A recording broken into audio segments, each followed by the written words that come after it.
This is our milling room where we crack the grain to basically pull the sugars, and the starches and enzymes will come out of the grain. We're not exactly pulverizing it, we're just crushing it. And this will be collected here in this hopper, and the hopper will then run it through an auger system up through there over to the brew house, and that's what's currently going on right this minute. Our scale right there tells us we got about 600 more pounds to go,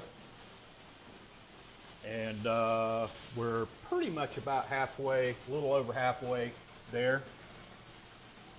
My name's Larry Agee. I'm head brewer at Proof. I'm 50 years old and been working with them for about 3 years now at this location. I actually started homebrewing back in 2000 and never really stopped, and pretty much all that knowledge accumulated into eventually the beers started tasting really good. People started liking it, and the owner of Proof, he would try them and wound up, he liked them enough to take a chance on hiring me as their head brewer. And fortunately for me, it worked out really well because I did need a job at the time. So prior to this, I was actually in automotive part sales and working for a body shop, local body shop, which is now no longer in business. And this is what I kind of do for a living, and I enjoy it. First time I actually enjoy working for a living and doing what I do. So it's been very, very fun. Well, right now we're doing what is called mashing in, where we're mixing the grain with some hot water to convert the enzymes and starches over to sugars.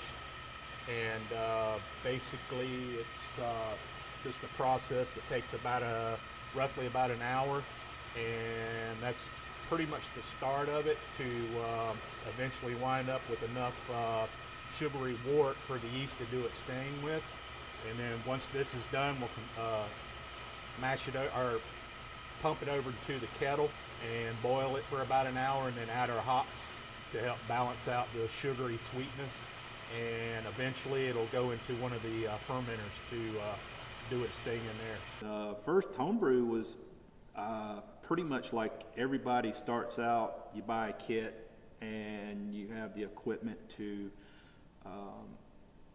work with, and when you pick it up, it's all pretty neat.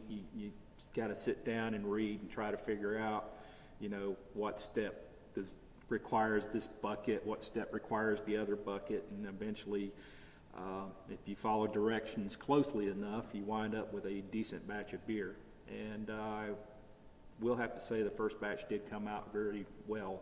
I do actually work harder doing this than I've had at anything else before in a career, so it is a pretty demanding job. This past summer we opened back in August, and back in June, and those were some pretty hot days back then. So as you can imagine, it made for some pretty miserable working conditions, but we managed to get through them, and now the weather's really pleasant, but I won't hold my breath. I know they won't be here forever, so falls and winters in Florida doesn't hang around as much as you would like them to. A lot of beers over the centuries have been brewed in certain areas, and what happens is the people have learned to brew certain beers that will go with certain water profile.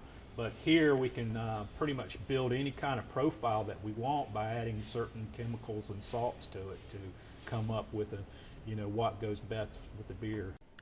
Well, I personally have not really taken to the term brewmaster or head brewer or whatnot. I still kind of, I still feel I'm new in the industry itself, and it's kind of hard for me to call myself a brewmaster. And it's something that is probably going to take a long time for me to accept, because there's been many others out there that's done this for quite some time now. Now, I jokingly refer to myself as a janitor who brews beer. You know, about a little over a year ago is when he started building this place out, and have since then grown into this larger production. Just started distribution about 3 weeks ago, and I'm real happy with that. That's something that, you know, gets my beer out there to other places. Over there on Tennessee Street, it was kind of confined and constricted to that one area, and not a lot of people, I would have to say closer to my age, aren't real fond of traveling to that part of town to go just have a beer. So with this opening up here, it enables me to get my beer out to where they would want to go. And there's several restaurants and bars around the area that are starting to pick it up, and it's real exciting. I'd like to go out to these places and start trying them out there just to see, you know, sit down, have a different, you know, have my beer in a different environment, and just kind of hang out and take it all in. It's real fun.